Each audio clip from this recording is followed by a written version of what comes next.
Kita lanjutkan kajian kita, masih membahas surah An-Naba, dan kita masuk pada ayat ke-31 dan seterusnya. A'udzubillahi minasyaitonirrajim. Bismillahirrahmanirrahim. Inna lil muttaqina mafaza. Sesungguhnya orang-orang yang bertakwa akan dapat keberuntungan. Hadaika wa a'naba, yaitu berupa kebun-kebun sorga dan juga buah-buah anggur. Wa kawa'iba atraba, dan gadis-gadis muda yang sebaya. Wa ka'san dihaqa, dan gelas-gelas yang penuh berisi dengan minuman. La yasma'una fiha lagwa wala kidzaba, di dalamnya mereka tidak mendengar perkataan yang sia-sia, tidak pula perkataan yang penuh dengan dusta. Jazaa'an mir rabbika ata'an hisaba, sebagai pembalasan dari Rabbmu dan pemberian yang cukup banyak. Rabbus samawati wal ardh wa ma bainahuma ar-rahman la yamlikuna minhu khitaba. Rabb yang memelihara langit dan bumi dan apa yang ada di antara keduanya. Rabb yang maha pemurah, mereka tidak dapat bicara dengan dia secara langsung. Yauma yakumur ruhu wal malaikatu saffa, la yatakallamuna illa man adhina lahur rahman wa qala sawaba. Pada hari ketika ruh dan para malaikat berdiri saf-saf, bersaf-saf, mereka tidak berkata-kata kecuali siapa yang telah diberikan izin kepadanya oleh Rabb yang maha pemurah, dan ia mengucapkan kata-kata yang benar. Dzalikal yaumul haq, faman syaa'a attakhadha ila rabbih ma'aba. Itulah hari yang pasti terjadi, maka barang siapa yang menghendaki, niscaya ia menempuh jalan kembali kepada Rabbnya. Inna anzarnakum adzaban qariba yauma yanzurul mar'u ma qaddamat yadahu wa yaqulul kafiru ya laitani kuntu turaba. Sesungguhnya kami telah memperingatkan kepadamu, maksudnya orang-orang kafir, siksa yang dekat dengannya.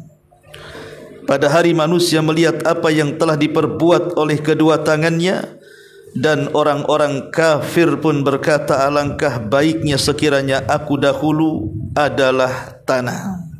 Baik, ma'asyiral muslimin wal muslimat rahimakumullah. Di sini Allah Subhanahu wa taala menjelaskan kepada kita tentang balasan orang-orang yang bertakwa,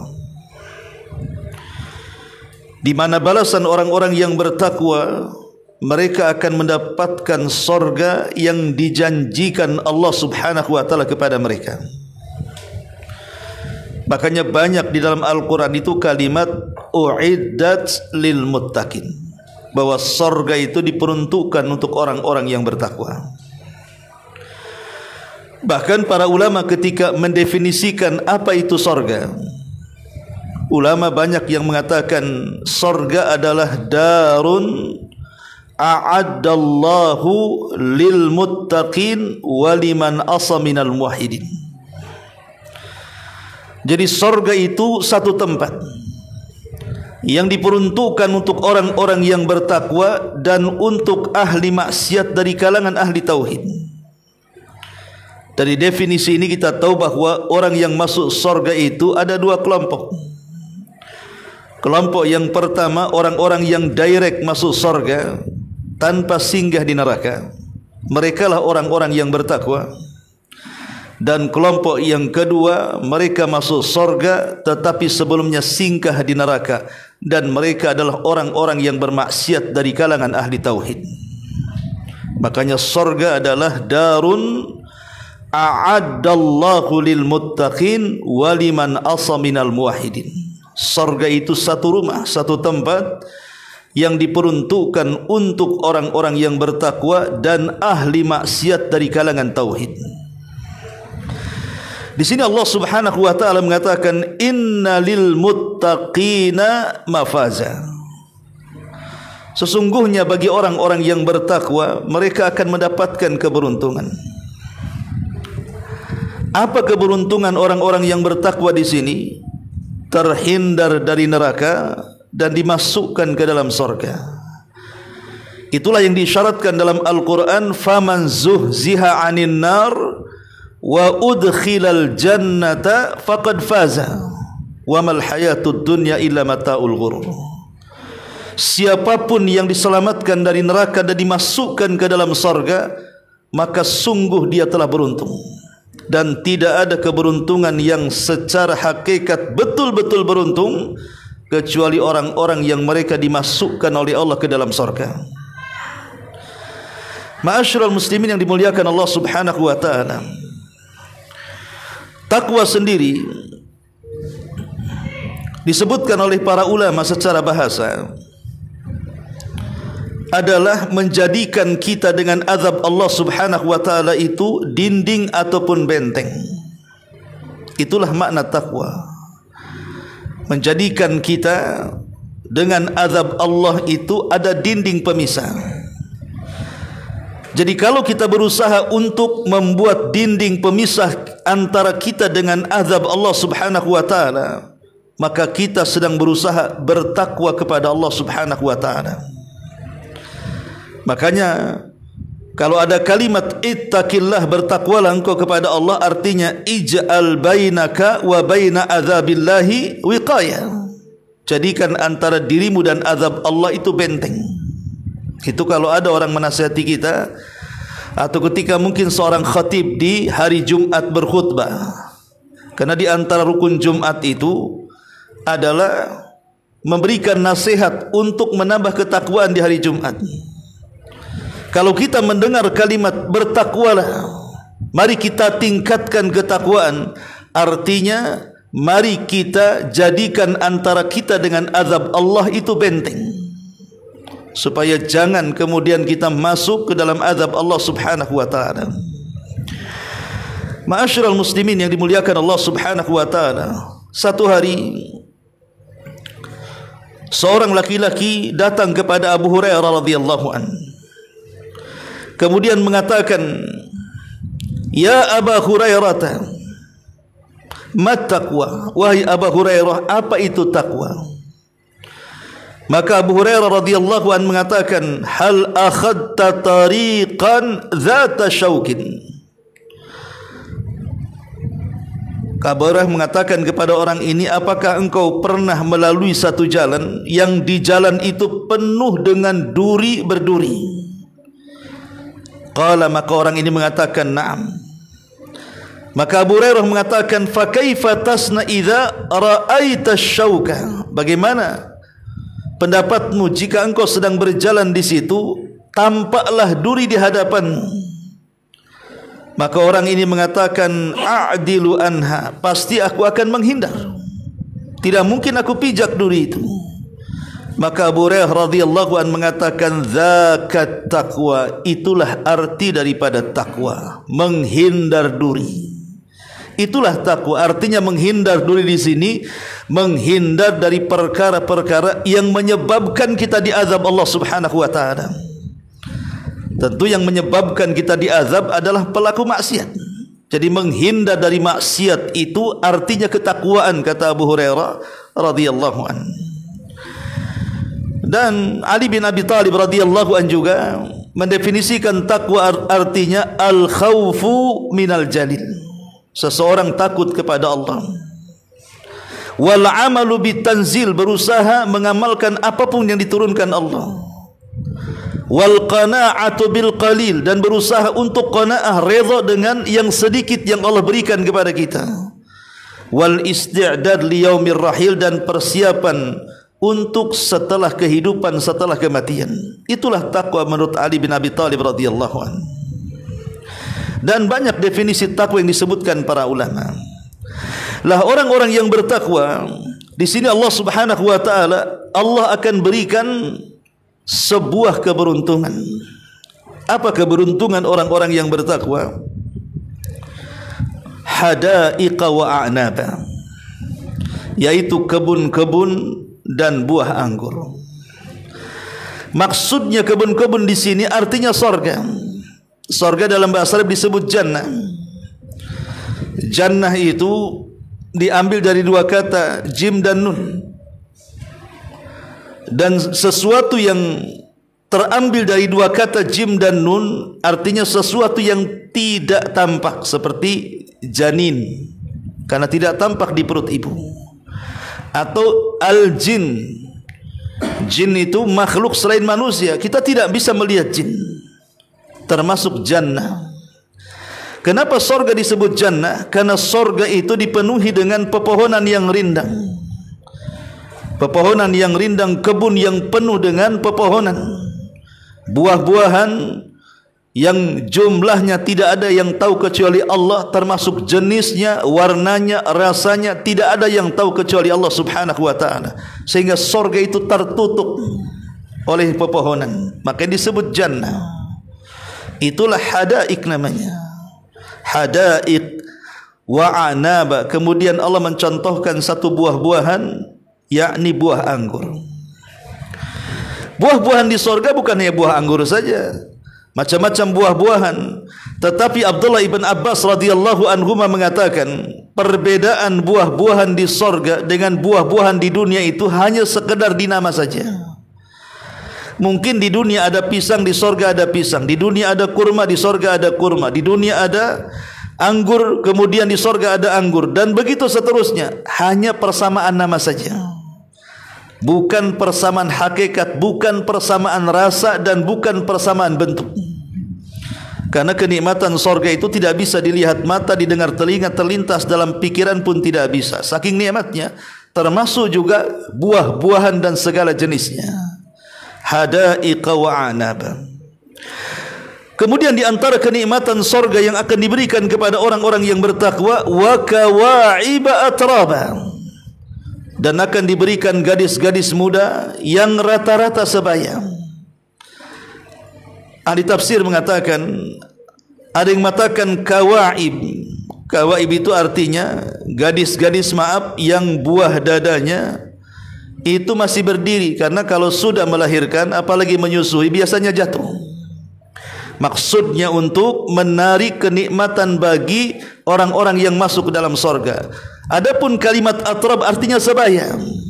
Rata-rata penduduk sorga itu usianya 33 sampai 34 tahun saja. Dan itu usia-usia manusia kuat-kuatnya. Biasanya usia-usia 33-34 itu usia kuat-kuatnya di situ. Itulah Allah Subhanahu wa taala pilih usia penduduk sorga itu sama dengan Isa bin Maryam ketika diangkat dari bumi ke langit, 34 tahun. Sebaya di antara mereka.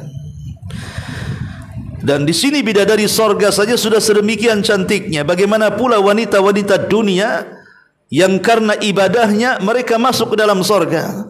Tentu keindahan wanita dunia yang masuk sorga jauh lebih indah, lebih cantik, lebih molek dibandingkan bidadari yang ada di sorga. Dan itu sebagaimana ditanyakan oleh Ummu Salamah kepada Nabi SAW tentang wanita-wanita dunia yang masuk ke dalam sorga. Kenapa mereka lebih indah? Karena wanita-wanita dunia masuk sorga itu dengan susah payah, dengan ibadah yang mereka lakukan sehingga mereka masuk sorga. Adapun bidadari itu tercipta begitu saja di sorga. Makanya bagaimanapun wanita-wanita dunia, kalau dia masuk sorga jauh lebih indah dibandingkan bidadari. Kemudian juga hadiah bagi orang-orang yang bertakwa di sorga adalah wa ka'san dihaqa, dan gelas-gelas yang penuh berisi dengan minuman. Sebagian para ulama tafsir maksudnya wa ka'san dihaqa. Dihaq itu artinya penuh. Maksudnya adalah penuh dengan khamar. Penuh dengan khamar. Tentu khamar dunia dengan khamar akhirat akan berbeda. Karena Allah Subhanahu wa taala mengatakan lazzatul lisyaribin. Khamar surga itu sangat lezat bagi para peminumnya. Adapun khamar di dunia tidak semua orang mau meminumnya. Terkadang ada orang yang mau belajar minum satu tetes saja sudah pusing kepalanya. Kalau 2 botol sudah tidur di solokan itu. Karena sudah tidak ingat apa-apa biasanya. Jadi paling rendah pusing kepala, paling tinggi teler, bahkan ngerocok kemana-mana ucapannya, terkadang mencaci, memaki, kasar dan lain sebagainya. Wa ka'san dihaqa artinya minuman khamar. La yasma'una fiha lagwa wala kidzaban. Dan juga orang-orang yang bertakwa kalau masuk ke dalam sorga, mereka tidak akan mendengar perkataan yang sia-sia. Di dunia ini terkadang kita sakit hati gara-gara dibuli, gara-gara difitnah, gara-gara dicaci, dimaki, dihina, diadu domba dan yang semacamnya. Terkadang kita terganggu dengan suara-suara musik, terganggu dengan suara-suara orang yang bertengkar, terganggu dengan suara jeritan dan teriakan-teriakan. Itu di dunia. Tapi di sorga ini Allah mengatakan la yasma'una fiha lagwan. Tidak ada kalimat sia-sia. Wala kidzaba, apalagi berita-berita hak. Di sorga itu tidak ada orang yang menipu. Tidak ada yang menyebarkan berita-berita dusta. Karena semua penduduk sorga itu ucapannya penuh dengan makna dan manfaat, dan penuh dengan kejujuran dan amanah. Itulah kalamnya penduduk sorga, dan ini bagian daripada nikmat dengar dan nikmat bicara. Tentu tidak lain jazaa'an mir rabbika ata'an hisaba, sebagai balasan dari Rabbmu. Ata'an pemberian cuma-cuma, hisaban itu artinya nikmat yang tidak pernah terputus. Karena nikmat sorga itu sifatnya adalah yazdad wa yazdad. Nikmat sorga itu adalah bertambah dan bertambah, tidak pernah berkurang. Kalau hari ini kita minum kopi, kemudian besok minum kopi, rasa kopi yang sekarang tidak lebih lezat daripada rasa kopi yang besok.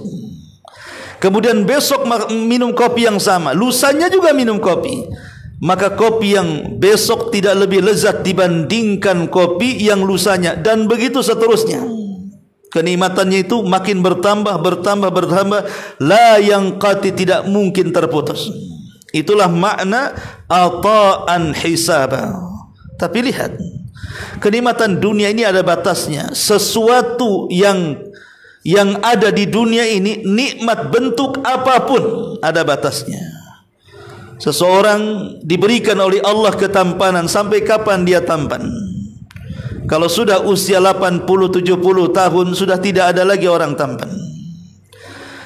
Orang diberikan kenikmatan berupa kecantikan, wanita diberikan kecantikan, sampai kapan bertahannya kecantikan itu? Kalau sudah usia 80 tahun, mau dikasih bedak satu baskom sekalipun, tetap saja tidak cantik dia. Karena memang itu dah faktor U namanya, ada faktor usia. Memang begitu tabiatnya. Barang-barang di dunia juga, rumah sebagus-bagusnya, ada waktunya dia akan jelek, mungkin ketinggalan bentuk. Karena semakin hari juga perkembangan bentuk juga akan berkembang, dan begitu seterusnya. Sifat dunia tidak ada yang panah. Tapi sifat surga itu kenikmatannya la yanqati, artinya hisaba, tidak mungkin terputus. Dan itu balasan bagi orang-orang yang bertakwa dari siapa? Dari Rabb yang memelihara langit dan bumi dan apa yang di antara keduanya, yang Maha Pemurah. Mereka tidak dapat berbicara dengan dia kelak pada hari kiamat kecuali dengan izinnya. Nanti dijelaskan. Baik, sampai di sini kita bentangkan sedikit soal kenikmatan surga. Ma'asyiral muslimin yang dimuliakan Allah Subhanahu wa taala. Surga ini ada di 3 tempat, dan puncaknya di akhirat. Yang pertama ada yang disebut dengan jannatud dunya, surga dunia. Sebagaimana dikatakan Syekhul Islam Ibn Taimiyah rahimahullahu taala, dia mengatakan man lam yadkhulil jannata fid dunya lam yadkhulil jannata fil akhirah. Siapapun yang tidak masuk surga dunia, maka selamanya dia tidak mungkin masuk surga akhirat. Apa maksudnya? Maksudnya yang dikatakan Syekhul Islam Ibn Taimiyah, dijelaskan oleh muridnya Imam Ibnul Qayyim, maksudnya surga dunia adalah itmi'nanul qalbi, ketenangan hati. Itulah surga dunia. Makanya Syekhul Islam mengatakan al jannatu fi qalbi, surga itu ada dalam hatiku. Orang kalau tenang ikhwan, tidak banyak masalah, tidak banyak hutang, tidak banyak penyakit, tidak banyak persoalan, tidak banyak muskilah. Orang tenang hidupnya itu rasanya hidup serasa di surga ikhwan. Tapi kalau sudah banyak masalah, jangan banyak masalah, satu masalah saja, itu kadang-kadang kita sudah buat rungsep kan, nggak tenang hidup.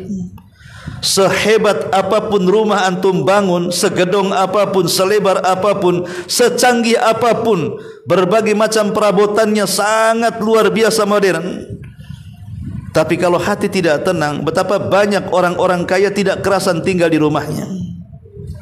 Kenapa? Karena tidak ada ketenangan. Melihat istri kayak melihat setan, maunya kabur saja, nggak tenang. Ya. Ma'asyiral muslimin wal muslimat rahimani wa rahimakumullah. Begitu juga istri kalau tidak ada ketenangan, walaupun diberikan fasilitas hebat oleh suami, dia tidak akan kerasan di rumahnya. Karena ketenangan itu bagian daripada surga dunia. Ala bi dzikrillahi tatmainnul qulub. Kemudian yang kedua, jannatul barzah. Ada yang disebut dengan surga barzah, surga setelah kematian. Itulah kehidupan yang disebut dengan nikmat kubur, di mana orang-orang yang mendapatkan nikmat kubur akan dibentangkan kuburannya selalu seluas mata memandang, akan dihantarkan pakaian, makanan, minuman dari sorga. Pintu sorga akan dibuka, dihadapkan, dimasukkan ke dalam kuburnya, sehingga berhembus wewangian dari sorga masuk ke dalam kuburnya. Kemudian akan datang orang yang akan menyenangkan bagi penduduk kubur, sampai akhirnya dia mengatakan nim naumatal arus, tidurlah seperti pengantin baru. Dia pun merasakan nikmat karena ruhnya dibawa oleh Allah Subhanahu wa taala ke surga, walaupun jasadnya tetap dalam kuburan. Dan yang terakhir, inilah puncaknya yang disebut dengan jannatul akhirah, surga yang pernah dimasuki Nabi Allah Adam alaihi salatu wassalam, dan surga yang pernah dimasuki baginda sallallahu alaihi wasallam. Karena Nabi SAW pernah masuk ke dalam surga. Kapan itu? Dalam peristiwa Mi'raj. Dia mengatakan dakhaltul jannata fa idza ana biqasrin minadz zahab. Aku masuk ke dalam surga, kata Rasul, tiba-tiba di hadapanku ada istana yang terbuat dari emas. Kemudian kukatakan kepada Jibril, liman hadza ya Jibril, untuk siapa istana yang terbuat dari emas ini wahai Jibril? Maka Jibril mengatakan, li rajulin minal Arab, istana itu diperuntukkan untuk orang Arab. Rasul mengatakan, fadhanantu annahu ana, kusangka itu saya kan orang Arab. Kemudian Rasul berkata kepada Jibril, tolong Jibril tegaskan untuk siapa surga ini, untuk siapa istana megah ini. Kemudian Jibril mengatakan, li rajulin min Quraisy, dari anak muda dari bangsa Quraisy. Kata Rasul, fadhanantu annahu ana, saya sangka itu saya kan dari Quraisy. Rasul bertanya lagi kepada Jibril, tolong Jibril yang jelas, siapa, sebutkan namanya. Maka Jibril mengatakan, li Umar ibnil Khattab radhiyallahu an, ini istana milik Umar ibnil Khattab radhiyallahu an. Subhanallah, orangnya belum masuk surga, istananya sudah dibangunkan duluan. Itulah Umar bin Khattab. Wajar, karena Umar itu dikenal dengan ahli ibadah, ahli salat. Sampai di bawah matanya itu ada lekukan, seolah-olah tempat jatuhnya air mata setiap Umar bin Khattab dia salat. Saking rajinnya dia salat. Umar bin Khattab ahli salat. Sampai-sampai Nabi SAW pernah mengatakan, ya Umar, kalau engkau berjalan di satu jalan, setan berjalan di jalan yang sama yang kau lalui, setan yang kabur dari pandangan. Kalau kita kan enggak, kita yang kabur dari setan. Coba saja orang takut lewat kuburan Tamiang, Itu biasanya kalau nyetir 60 jadi 100 tuh. Kita yang kabur, ya. Tapi Umar justru setannya yang kabur. Kenapa? Karena setan sangat takut dengan ahli ibadah. Makanya wajar kalau seandainya Allah hadiahkan Umar dengan sorga, langsung istananya terbuat dari emas, dan Rasul masuk ke dalam sorga. Ketika dia penasaran mau masuk ke dalam istana itu, dilihatnya ada di bidadari di pintu istana Umar. Tak jadi masuk Rasul, dan menundukkan pandangannya, kemudian balik lagi. Ketika peristiwa ini berlalu, Nabi SAW menemui Umar bin Khattab radhiyallahu anhu dan mengatakan dan menceritakan kisahnya. Ketika Rasulullah SAW kemudian sampai kepada kisah berjumpa dengan bidadari Umar yang ada di depan istana dan tidak masuk karena malu, Umar pun menangis dan mengatakan, "A'alaika agharu ya Rasulullah, apakah kepadamu aku harus cemburu wahai Rasul? Kenapa kau tidak masuk saja?" Ya. Ma'asyiral muslimin yang dimuliakan Allah Azza wa Jalla, dari sini kita tahu bahwa Rasul pernah masuk ke dalam sorga, maknanya sorga itu sudah ada. Karena orang-orang Mu'tazilah mengatakan sorga itu belum tercipta. Sorga itu belum tercipta. Kita katakan sorga itu sudah dicipta. Bagaimana tidak dicipta? Allah mengatakan uidat lil muttaqin, disediakan bagi orang-orang yang bertakwa. Yang namanya disediakan itu sudah ada barangnya. Masa disediakan belum ada barangnya? Gimana ceritanya? Ya. Ma'asyiral muslimin wal muslimat rahimani wa rahimakumullah. Baik, secara singkat, dari mana kita mulai perjalanan manusia ke dalam sorga ini? Kita mulai dari titian siratal mustaqim. Ketika manusia melintasi titian siratal mustaqim, sebuah jembatan yang dibentangkan bawahnya jahanam. Titian ini bukan perkara mudah orang melaluinya, ikhwan. Itu sulit sekali. Karena yang selamat itu sesuai dengan amalannya. Ada yang berhasil sehingga dia berjalan di atas titian seperti kilat, tahu-tahu sudah ada di ujung. Ada yang seperti pacuan kuda, ada yang seperti lari kencang, ada yang merangkak, kadang jatuh, kadang berdiri, ada yang tidak selamat sehingga harus jatuh ke dalam jahanam. Naudzubillah. Dan orang yang pertama kali menyeberangi adalah Rasul kita Muhammad sallallahu alaihi wasallam. Dia akan berdiri di ujung titian, melihat umatnya satu persatu berjalan. Dia pun menengadahkan tangan ke langit dan mengatakan, Allahumma sallim sallim, ya Allah selamatkan umatku, ya Allah selamatkan umatku. Ketika manusia sudah semua berhasil, orang-orang yang beriman meniti titian sirat itu, dan mereka kemudian berhasil juga dari kisas di Kantarah, maka mereka akan berjubel di pintu sorga. Kata Nabi SAW, sayati alaikum zaman kadhidu minaz ziham. Akan datang zamannya kepada kalian orang berdesak-desakan di pintu sorga. Kenapa berdesak-desakan di pintu sorga? Kenapa mereka tidak masuk? Bukankah pintu sorga itu sangat luas, sangat lebar, dan jumlahnya ada 8, berbeda dengan neraka jumlahnya hanya 7 saja? Kenapa pintu sorga dilebihkan, neraka tidak? Karena untuk menunjukkan bahwa rahmat Allah lebih luas dibandingkan murkanya. Makanya pintu sorga dilebihkan 1 dibandingkan pintu neraka. Lah ketika itu manusia datang kepada Nabi Adam dan mengatakan, ya Adam anta abuna, wahai Adam engkau bapak kami, tolonglah buka sorga untuk kami. Tapi Adam menolaknya karena dia pernah masuk ke dalamnya lalu diusir oleh Allah karena dosanya. Tiba-tiba di tengah-tengah mereka ada anak muda yang Allah Subhanahu wa taala jadikan khatamul anbiya wal mursalin, pemimpinnya para nabi dan rasul sekaligus penutup para nabi dan rasul.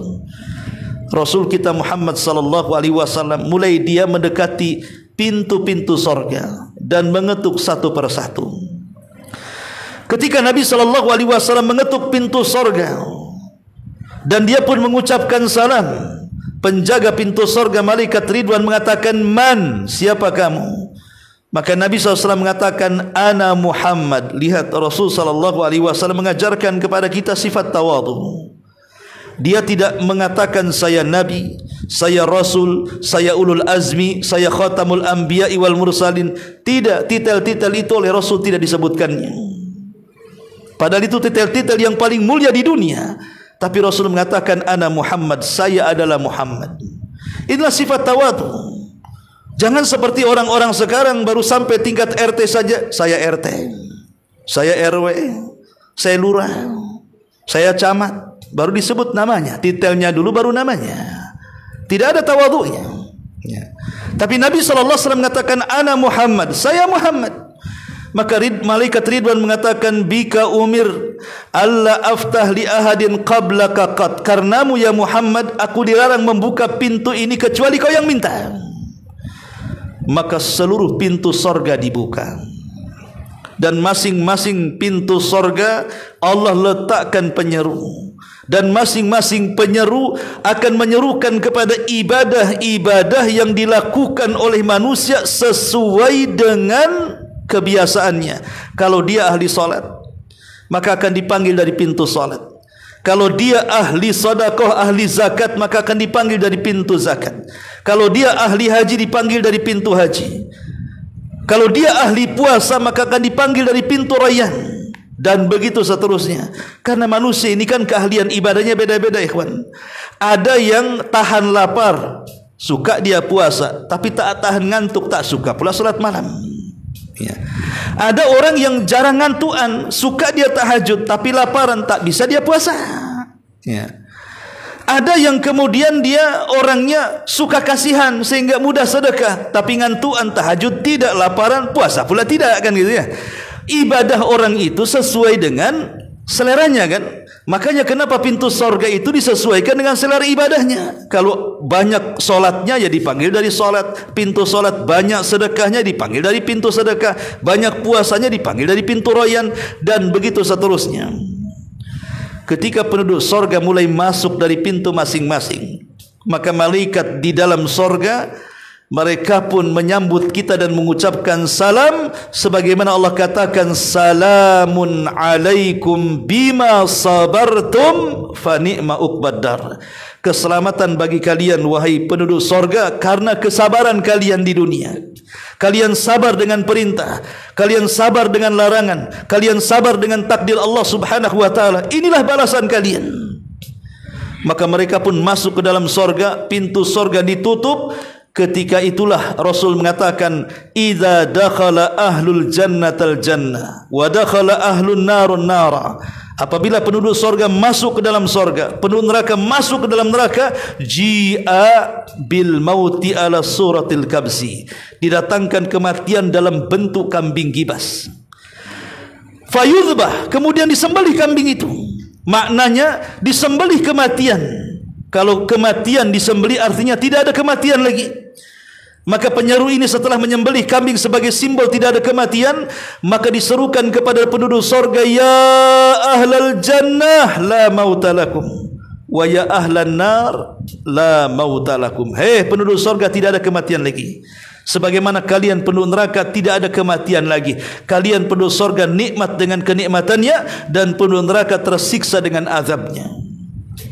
Kekal, semuanya dikekalkan. Allah mengatakan, innal ladzina amanu wa amilus salihat ulaika ashabul jannah hum fiha khalidun.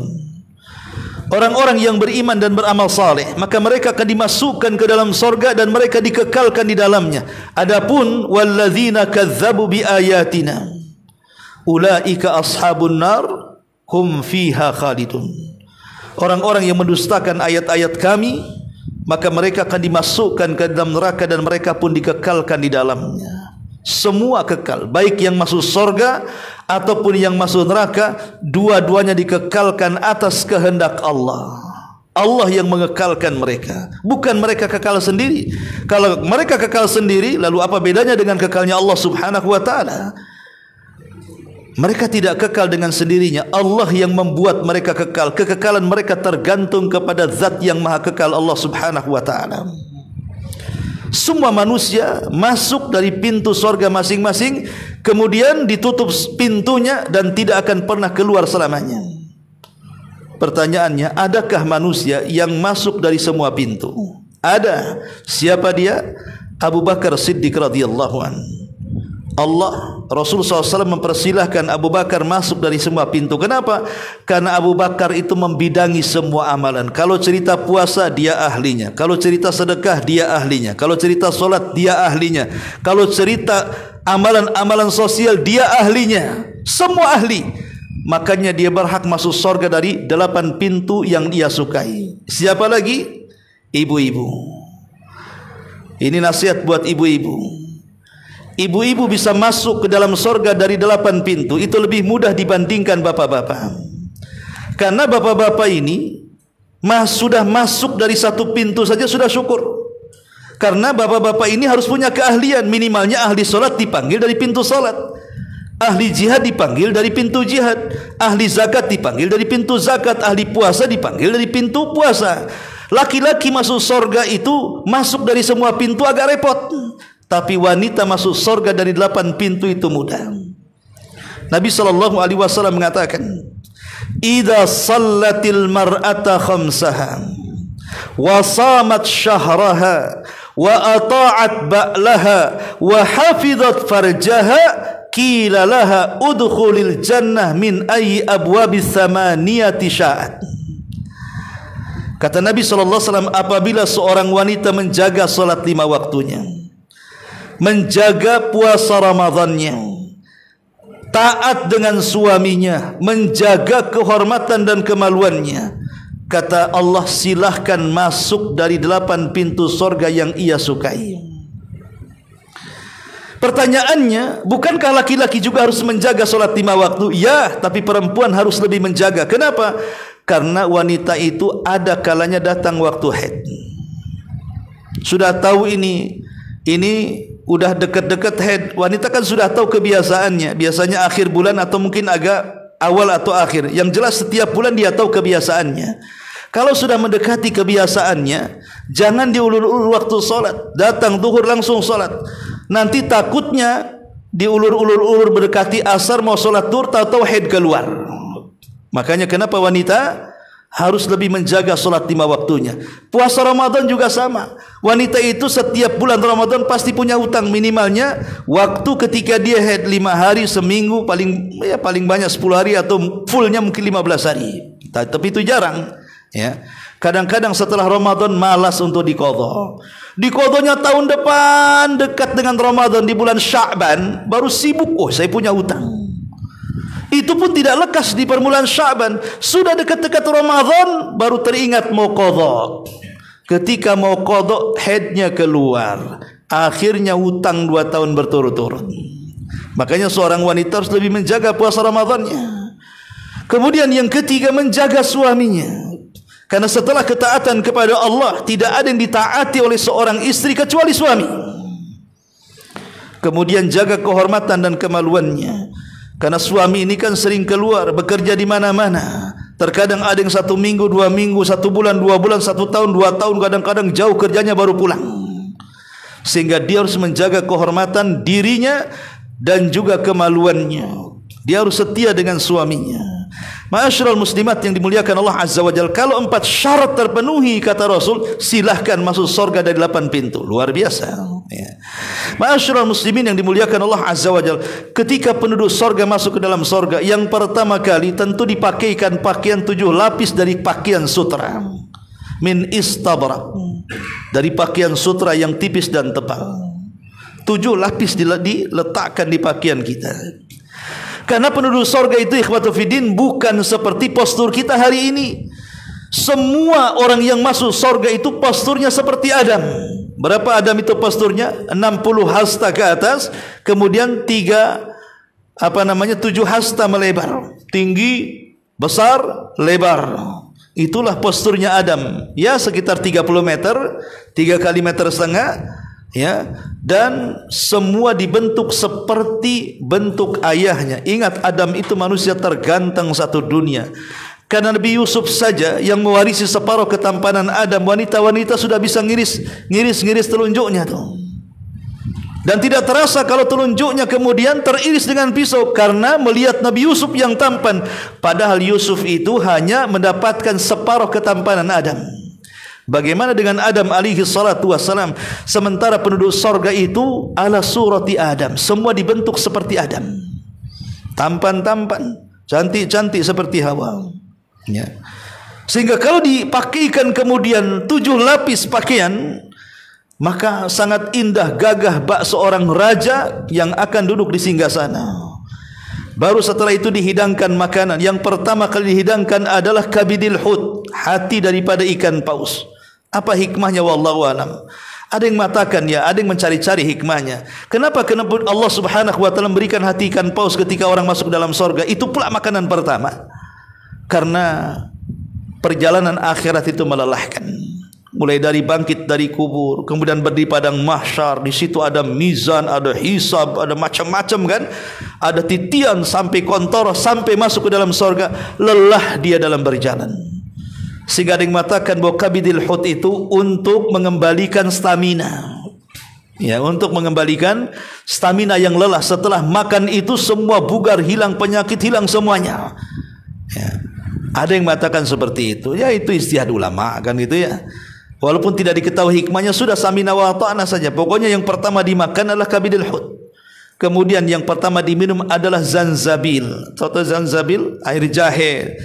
Ya, wedang jahe bahasa kitanya. Tapi wedang jahenya sorga kan beda dengan wedang jahe kita. Tapi itu makanannya dan minumannya. Baru setelah kemudian dikasih pakaian, dikasih makan, dikasih minum, kan enak tuh.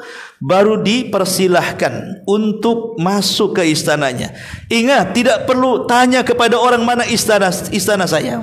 Tidak perlu ada guide dan yang mengantar.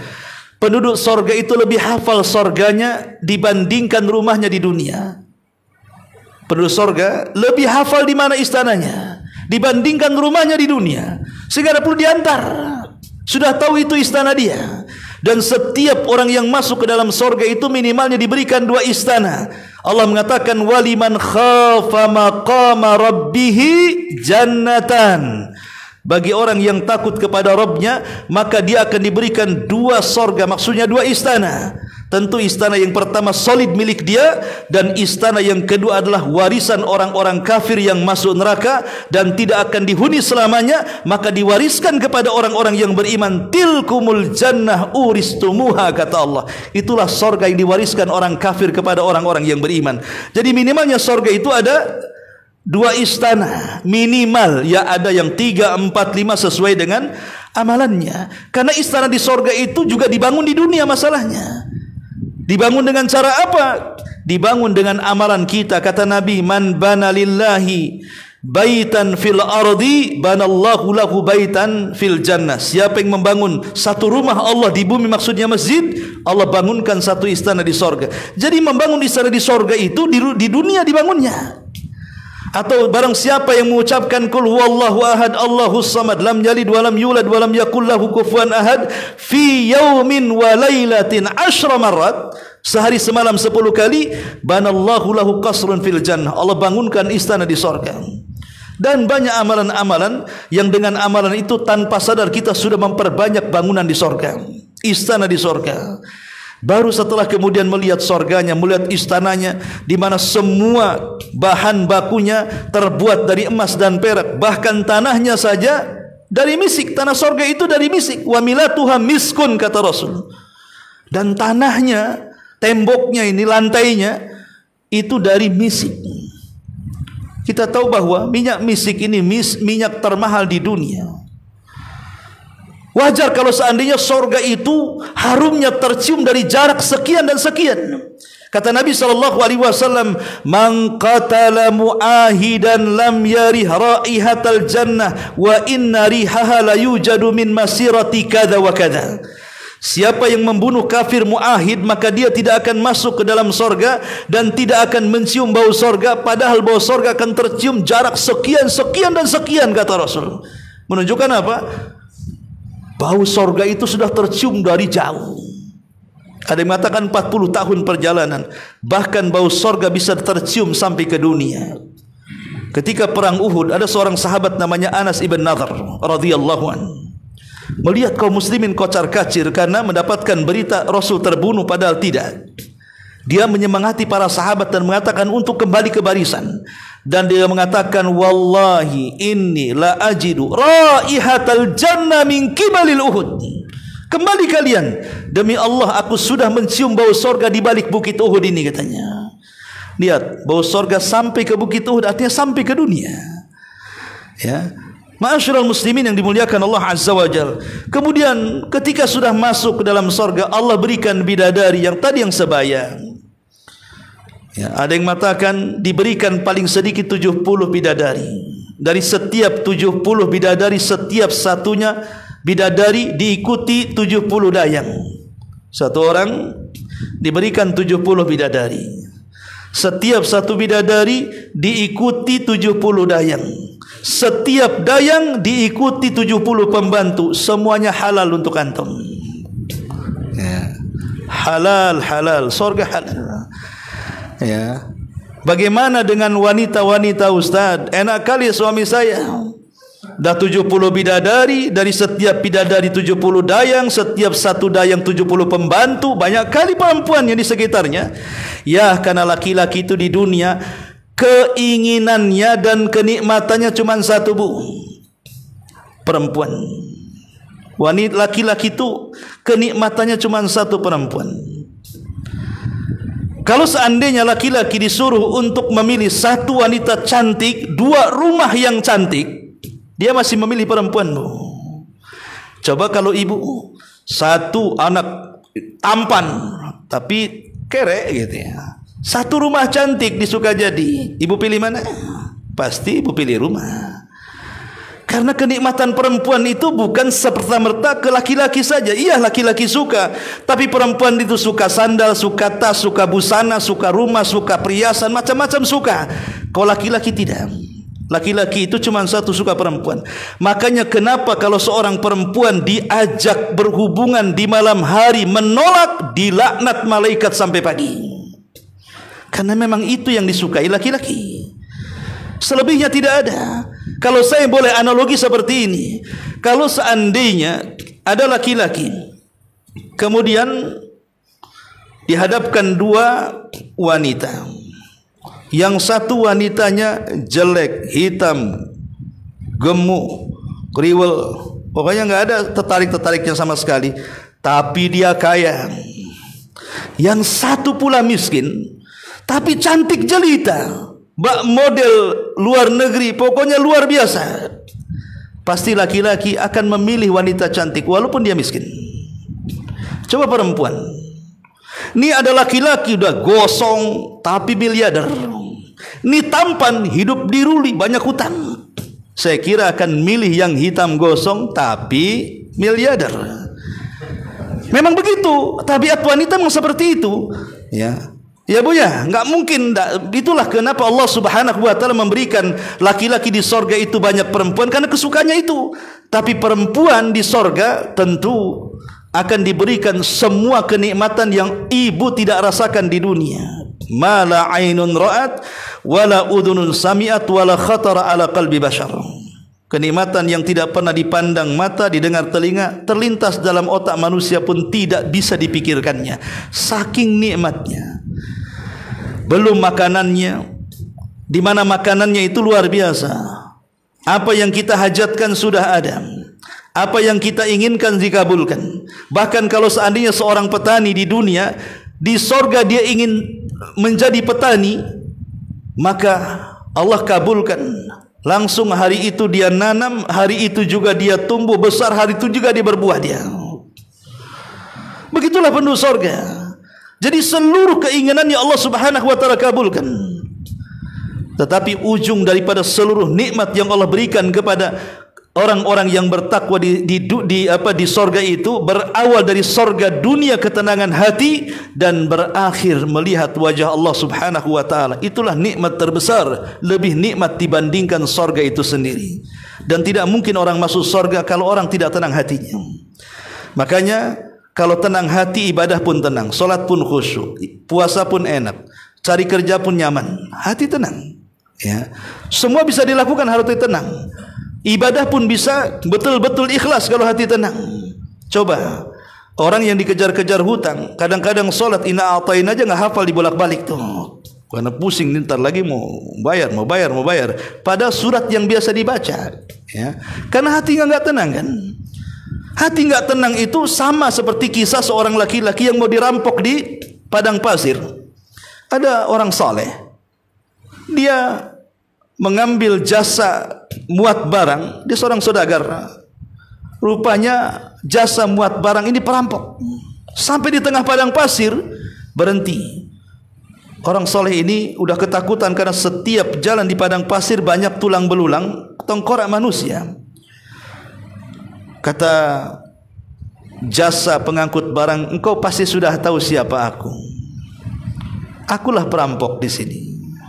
Kata orang soleh ini, aku tahu keinginanmu. Kalau kau ingin, silakan ambil barang daganganku, biarkan aku pulang dengan selamat. Kata perampok, semua orang yang kurampok persis ngomongnya kayak kamu, katanya. Nggak beda, katanya. Tapi ku bunuh juga. Akhirnya kemudian orang soleh ini bingung, pasti dia nggak akan selamat. Akhirnya dia ngomong sama perampok ini, bisa nggak kau berikan waktu aku berwudu? Aku ingin sholat 2 rakaat. Akhirnya dia pun ambil wudu, kemudian sholat 2 rakaat. Ketika sholat blank, nggak ada yang dibaca. Mau baca apa? Karena habis itu dibunuh masalahnya. Diam aja. Habis ini mau dibunuh. Nggak hafal satu pun ayat di kepalanya. Ya. Tapi Allah Subhanahu Wa Taala ilhamkan satu ayat di kepalanya, langsung dibaca berulang-ulang. Amma yujibul muttarra idza da'a wa yakhshifus sudan ila akhiril ayat. Amma yujibul muttarra idza da'a. Siapakah yang akan mengabulkan doa orang yang sedang kesulitan kalau bukan Allah? Itu yang diulang-ulang kan?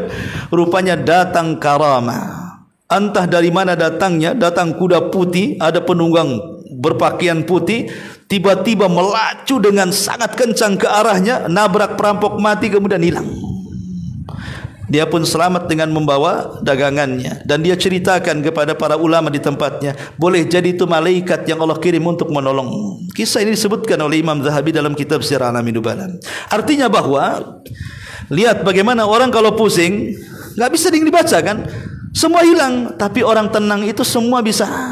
Makanya ketenangan itulah sorga dunia yang akan mengarahkan kepada sorga akhirat. Wallahu a'lam bishawab. Sudah jam 7. Ada janjian dengan Syekh. Subhanaka bihamdika asyhadu an la ilaha illa anta astaghfiruka wa atubu ilaik. Allahu taala alam. Assalamualaikum warahmatullahi wabarakatuh.